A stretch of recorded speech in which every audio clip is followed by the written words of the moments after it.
Estamos hablando del próximo proceso electoral que vamos a tener en nuestro país, en donde ustedes como ciudadanos van a tener la posibilidad de elegir a su mejor candidato. Y estamos hablando de que lo que consideramos son los dos aspectos más relevantes que se han venido platicando a lo largo de esta campaña electoral, de la corrupción, de la transparencia asociada con la rendición de cuentas. Y por ello nos acompaña Alejandra Rascón, de Transparencia Mexicana, que es una organización de la sociedad civil que ha impulsado una iniciativa que ha sido motivo de mucha polémica, pero también de mucho interés por parte de los ciudadanos, de lo que se ha denominado el candidato transparente, es decir, el 3 de 3, que un candidato publique su declaración patrimonial, su declaración de conflicto de interés y de su declaración de impuestos. Alejandra, buenas noches, gracias por acompañarnos. Muchas gracias por la invitación. Alejandra, antes de que platiquemos del 3 de 3, ha habido una intensa actividad legislativa con el tema de la corrupción y con el tema de la transparencia. Sí. Si te parece, vamos a iniciar un poco platicando de cuáles fueron los principales conceptos que se aprobaron en la nueva Ley de Transparencia, Acceso a la Información y Protección de Datos Personales que se aprobó hace algunas semanas en el Congreso y que consideramos es uno de los elementos fundamentales para darle una vida distinta a las organizaciones de nuestro país. Muchas gracias. Sí, la nueva Ley General de Transparencia que se publicó hace ya algunas semanas tiene, varias cosas innovadoras respecto de la anterior ley que teníamos. Primero, que es una ley general. Esto significa que el ejercicio del derecho de acceso a la información busca tener las mismas características en toda la República Mexicana.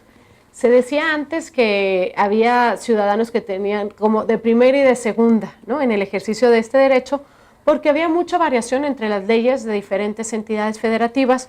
Entonces, en unos estados había plazos más largos que en otras, pedían más requisitos que en otras, en algunas entidades había plataforma para hacer solicitudes de acceso a la información vía, ¿no?, Infomex, en otras no, en otras ofrecían incluso vía telefónica. Entonces, había como de chile, de dulce y de manteca, perdonando la expresión, ¿no?, en cuanto al ejercicio de este derecho, y la Ley General de Transparencia busca eso, busca homologar, busca estandarizar, busca garantizar que el ejercicio de este derecho sea idéntico para un ciudadano que vive en Baja California hasta el que vive en la península de Yucatán, ¿no?, que en todo México tengamos los mismos estándares. Eso por un lado, y por otro lado ya tenemos camino andado, ¿no?, en temas de acceso a la información. Busca incorporar también nuevos sujetos obligados, y creo que esto ha sido una de las principales innovaciones o la forma en la que la ley ha crecido. Si les puedes platicar de manera muy clara a nuestros amigos qué significa sujetos obligados. Sí, son esas entidades que tienen la obligación de que la información que generen la pongan a disposición del público. Ahora, además de que esté obligado el Poder Ejecutivo, Legislativo y Judicial, como era anteriormente, ahora tenemos también, por ejemplo, a partidos políticos como sujetos obligados directos de ofrecer la información que generan, sindicatos, fideicomisos que utilicen recursos públicos, incluso personas físicas o morales que reciban o ejerzan recursos públicos. Es decir, una organización de la sociedad civil, si participara en una política pública y recibiera recursos públicos, ya va a ser sujeto de esta ley. Exactamente. Incluso, se ha llegado al extremo de decir, un beneficiario de un programa social que recibe un recurso público, pues tendría que informar qué es lo que recibió, porque finalmente está ejerciendo recursos públicos, ¿no? Pero bueno, el punto aquí es que hay muchos sujetos que anteriormente no eran obligados y que ahora a los organismos autónomos también. Entonces, ahora ya podemos pedir esta información. Creo que obviamente ya hay camino andado en el Ejecutivo, Legislativo y Judicial, y hay mucho trabajo que hacer en sindicatos, partidos, fideicomisos públicos, ¿no? Entonces, va a haber que avanzar mucho, pero sí, afortunadamente hay ahora más sujetos obligados y también crecieron las obligaciones de transparencia, ¿no? Entonces, antes el catálogo de obligaciones de transparencia era específico, solo para el Ejecutivo, y ahora, aparte de que hay obligaciones generales para todos, para cada sujeto obligado hay obligaciones específicas. Entonces, ahora, por ejemplo, el Poder Legislativo, se establecen obligaciones muy puntuales solo para el Poder Legislativo. Por ejemplo, están, además de la publicación de contratos, ¿no?, hay mucho relacionado con el análisis y dictaminación y votación de las iniciativas, el trabajo de comisiones, los recursos que tienen las prerrogativas de los partidos, ¿no?, los recursos que ejercen los partidos políticos, los recursos que se ejercen en las otras áreas, ¿no?, en las juntas de coordinación política y demás. Entonces, por ejemplo, también para el Poder Judicial hay obligaciones específicas y así sucesivamente. Alejandra, yo creo que debemos celebrar los que hemos participado durante mucho tiempo en la sociedad civil, que esta iniciativa, en este caso la de transparencia, pues recupere uno de los grandes conceptos que la sociedad civil organizada ha venido buscando. Ustedes como Transparencia Mexicana muchas veces pidieron que se incorporaran nuevos sujetos obligados. Sí. Muchas organizaciones de la sociedad civil, como México Evalúa, como el IMCO, buscaron que también se buscara la homologación de la manera en cómo funcionan los sistemas de transparencia en el gobierno federal y en los gobiernos locales. Entonces, nos parece, para nuestros amigos que nos ven en este programa que se llama Buen Ciudadano, que hoy una de las demandas de los ciudadanos ha venido cumpliendo, al menos en la aprobación de esta ley. Y allá iba mi siguiente pregunta. ¿Cuál es la hoja de ruta para la instrumentación de esta ley general? ¿Y qué debemos hacer nosotros los ciudadanos para que realmente esta ley general se cumpla cabalmente como está planteado? Evidentemente hay muchos retos por delante. Creo que el principal, el inmediato ahorita, más que el principal, el inmediato, sería la promulgación de las siguientes leyes. Entonces tenemos una ley general, pero va a coexistir con una ley federal, que va a ser la ley federal para las entidades públicas federales, y con las entidades públicas y con las legislaciones locales que se den en los estados.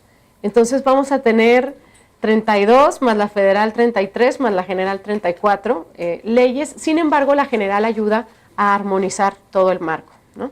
Eso está pendiente, habría que emitir esas leyes, hay que nombrar a los nuevos comisionados o consejeros en los estados bajo estas nuevas leyes que se generen.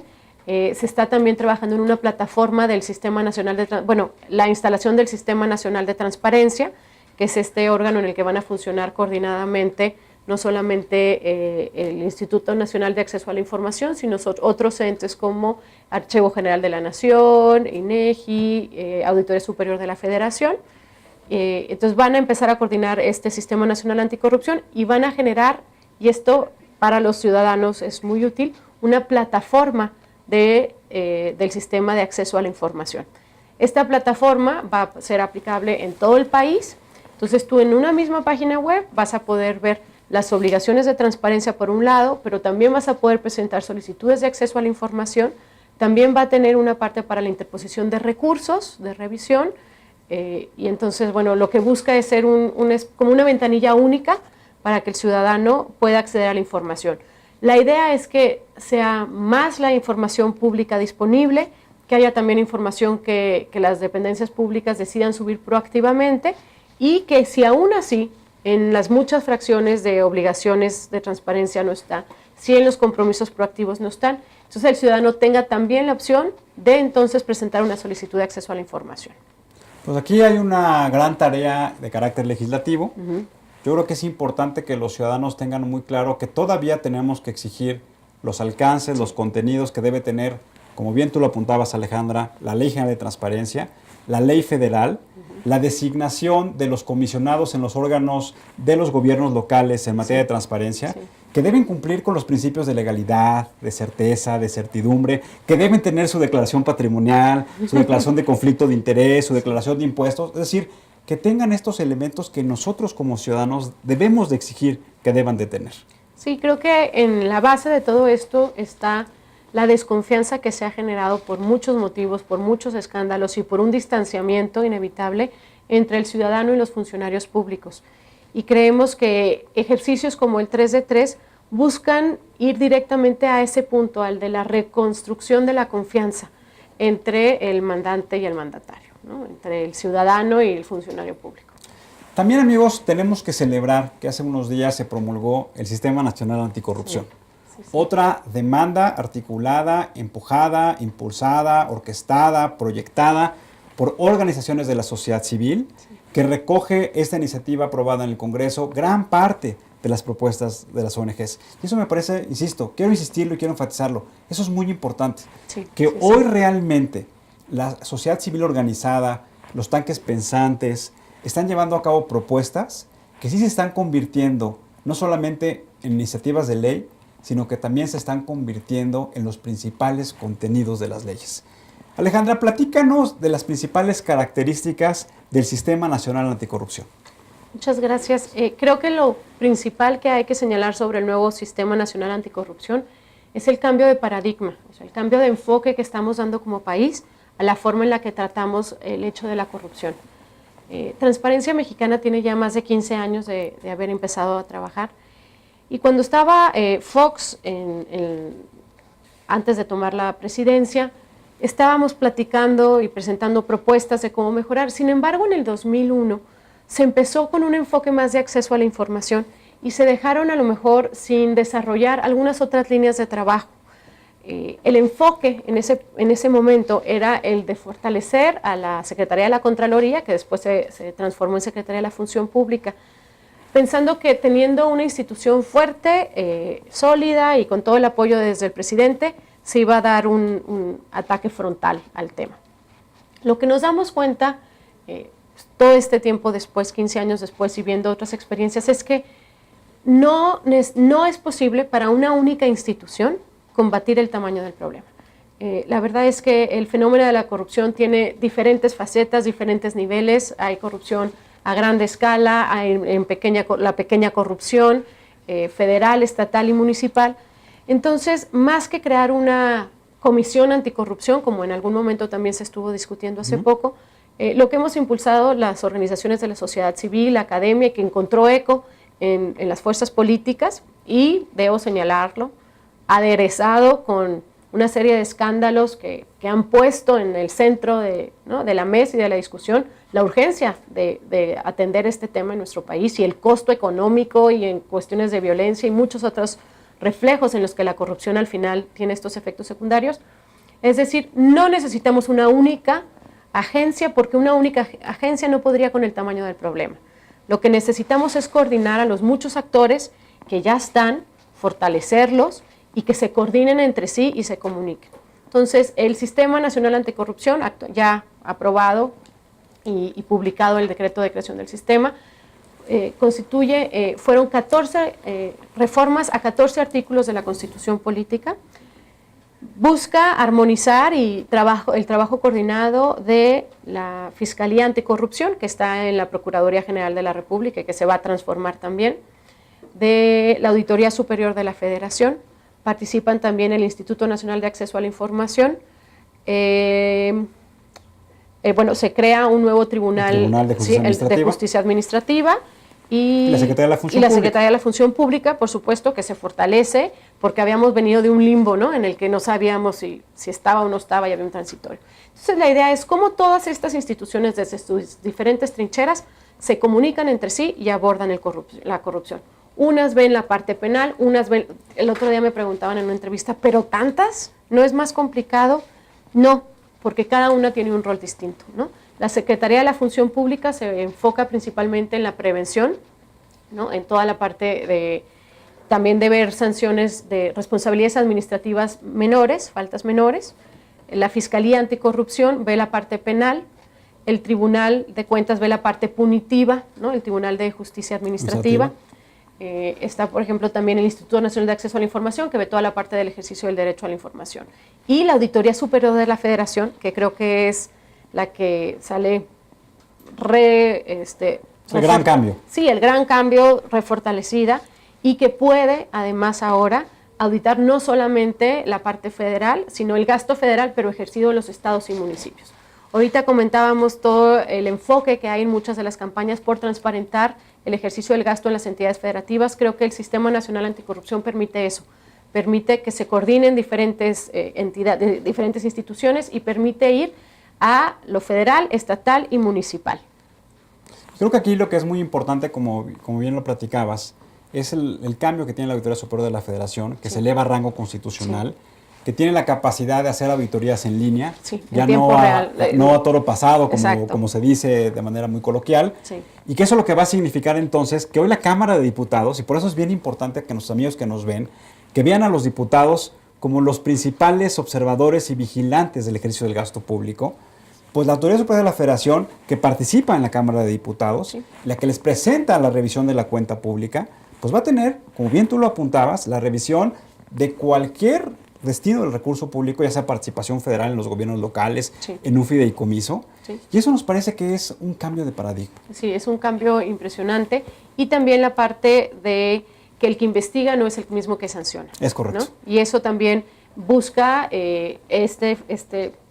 la impunidad que vivimos en nuestro país y que la verdad es lastimosa, ¿no? En muchas situaciones, busca que este tribunal sí sancione la corrupción. Vemos en otros países que hay un escándalo de corrupción y vemos funcionarios públicos de alto nivel, lo vemos ahora con la FIFA y lo vemos, ¿no? En muchas notas periodísticas que sí van a tribunales, ¿no? Entonces, creo que en México si efectivamente hay la aplicación de la norma y hay una consecuencia por cometer actos de corrupción, pues entonces quien lo va a cometer pues tiene mayores incentivos a hacer las cosas bien, ¿no? Y corre un mayor riesgo. Ahorita el nivel de impunidad es tan alto que pues la verdad hay muy pocos incentivos, ¿no? Pues, Alejandra, al igual que el Sistema Nacional de Transparencia, el Sistema Nacional Anticorrupción, y valga destacar Sistema Nacional, ¿no? Porque engloba lo federal y los gobiernos locales, pues también tiene una hoja de ruta, porque hoy viene esta reforma constitucional, tú mencionabas estos 14 artículos, pero viene también la instrumentación de una serie de legislaciones. ¿Por qué no nos platicas en qué es lo que tenemos que estar nosotros los ciudadanos pendientes de lo que viene en los siguientes meses y años con el tema del Sistema Nacional de Corrupción? Sí, como señalábamos, viene además del cambio cultural un proceso largo. Es importante entender que el Sistema Nacional Anticorrupción sienta la base para empezar a funcionar y a trabajar de manera distinta. Sin embargo, yo estaría pensando 1 año y medio, 2 todavía para la implementación de normas secundarias. Está la Ley General de Responsabilidades Administrativas de los Servidores Públicos, la Ley Anticorrupción y una serie de leyes más que se van a tener que ir adecuando, reformas a algunos tipos penales en el Código Penal. Entonces todavía hay mucho marco jurídico que ajustar y adecuar, además de lo que se tendrá que adecuar en los estados, ¿no? La creación del Tribunal de Justicia Administrativa, que también creo que es muy importante. Sí, la creación del propio tribunal. Entonces hay muchísimas reformas que va a ser necesarias implementar. Nosotros estimamos, los transitorios marcan algunos plazos, estimamos un plazo de 1 año y medio, por ahí 2 años, ¿no? En que se concreten algunas de estas reformas.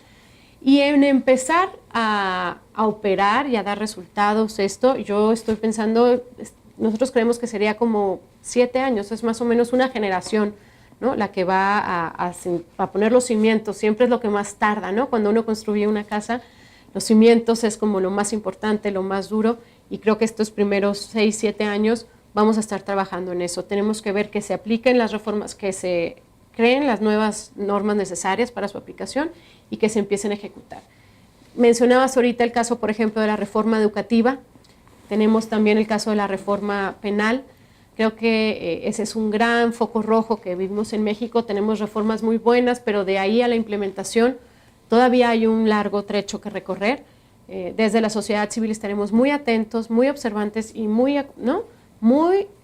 marcando la pauta para que no perdamos rumbo, para que el Congreso cumpla los plazos que se dio a sí mismo para emitir estas leyes secundarias y para que esto empiece a ser una realidad cuanto antes, porque pues, no hay mucho tiempo, la verdad ya vamos tarde, ¿no? Pues amigos, ahí también tenemos otro de los elementos que ustedes deben considerar para tomar su voto, que las reformas secundarias, las leyes secundarias que van a hacer realidad el sistema anticorrupción, el sistema de transparencia, las reformas estructurales como la reforma educativa, como la reforma energética, que se van a estar instrumentando y se van a estar discutiendo y aprobando en los próximos 3 años, pues que les sigamos muy de cerca y que realmente el compromiso que han asumido por una parte el gobierno federal, pero por otra parte los partidos políticos, se traduzca en no distorsionar ni desvirtuar los elementos conceptuales que hoy se han aprobado en estas reformas constitucionales y en estas leyes generales. Alejandra, entremos al programa que ustedes han empujado como Transparencia Mexicana, que se ha denominado Candidatos Transparentes, el famoso 3 de 3.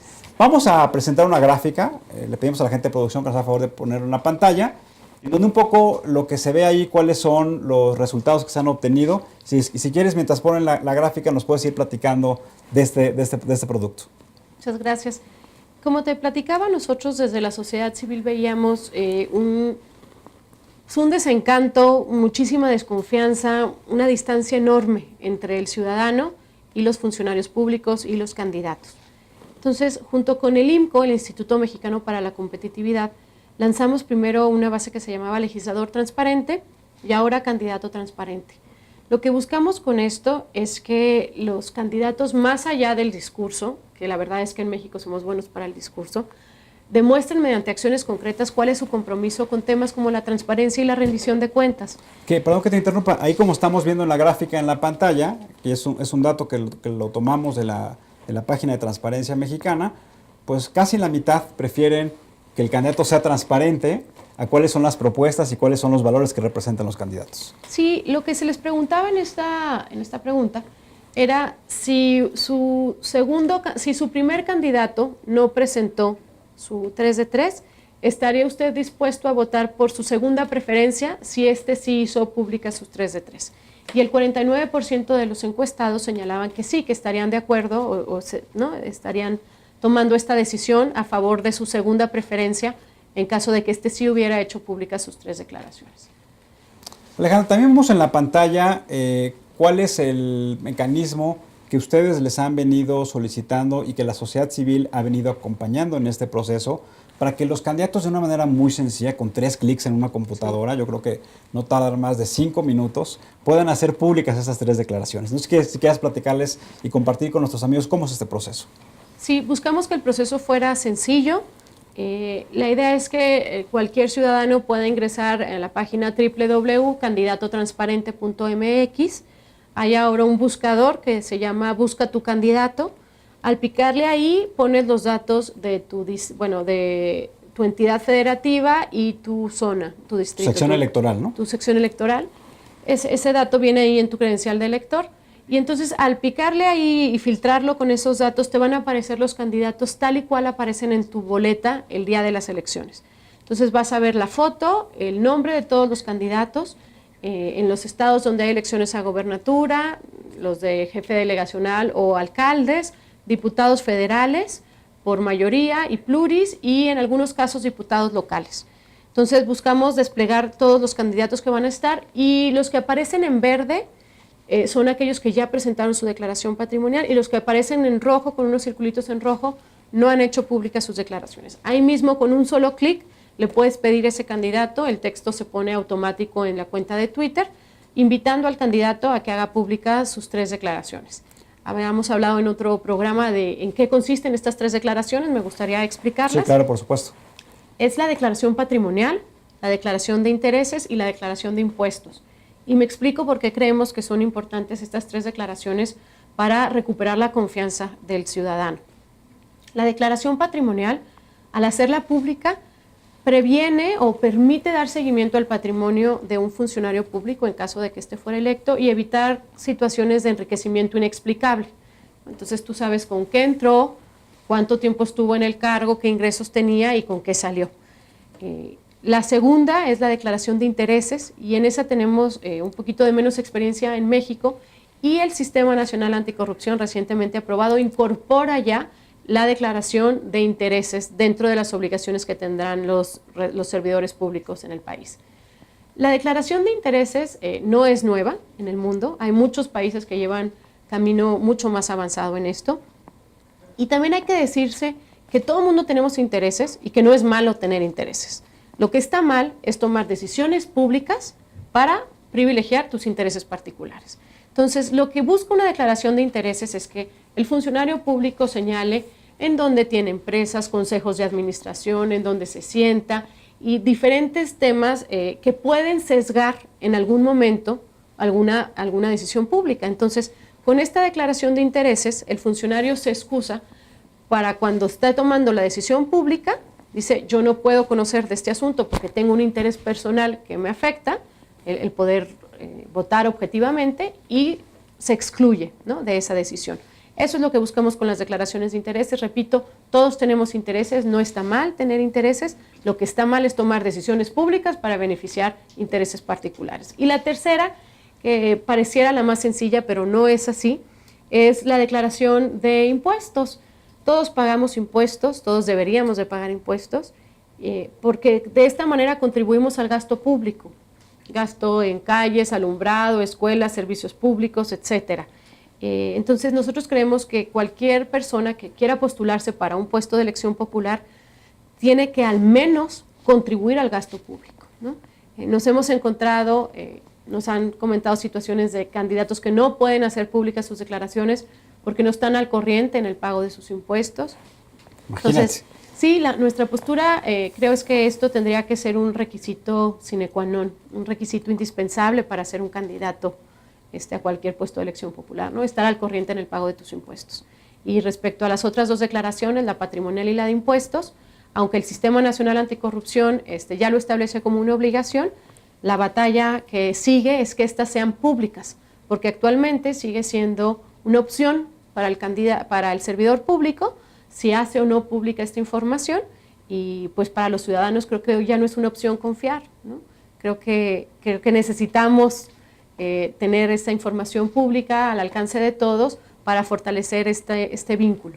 Alejandra, en los próximos 30 segundos, ¿por qué no nos platicas de los resultados obtenidos hasta hoy? Sí, claro que sí, muchas gracias. Tenemos 344 candidatos que han hecho públicas sus declaraciones, y creo que esto demuestra que sí se puede. Creo que hay 344 candidatos que se aventaron, que creen que es posible construir una nueva clase política. Tenemos candidatos de todos los partidos, pero sobresalen los del PAN y le sigue los del PRI y el Verde. Los partidos nuevos sí presentan como muchos menores, han presentado menos su 3 de 3, y los independientes, tenemos 12 candidatos independientes que también hicieron públicas sus declaraciones.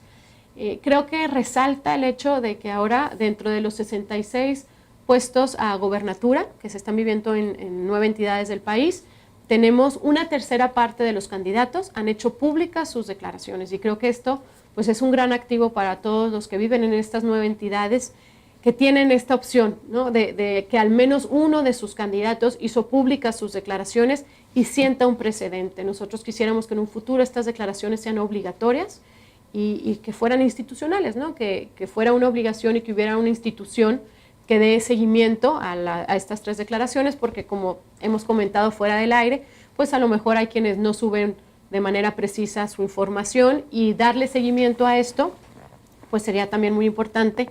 Y yo creo que es una cadena, es un primer escalón. Si elegimos buenos candidatos, entonces las posibilidades de tener buenos servidores públicos aumentan, y si tenemos buenos servidores públicos, las posibilidades de tener mejores políticas públicas también Alejandra, se incrementan. Muchas gracias. Gracias por la Transparencia Mexicana. No, gracias a ustedes por el Amigos, espacio. recordemos que el próximo domingo tenemos que ir a votar. Tenemos muchas iniciativas de la sociedad civil y les recordamos que la mejor elección es la que ustedes hagan. Pensemos siempre en nosotros, pensemos en México y pensemos sobre todo en los más necesitados.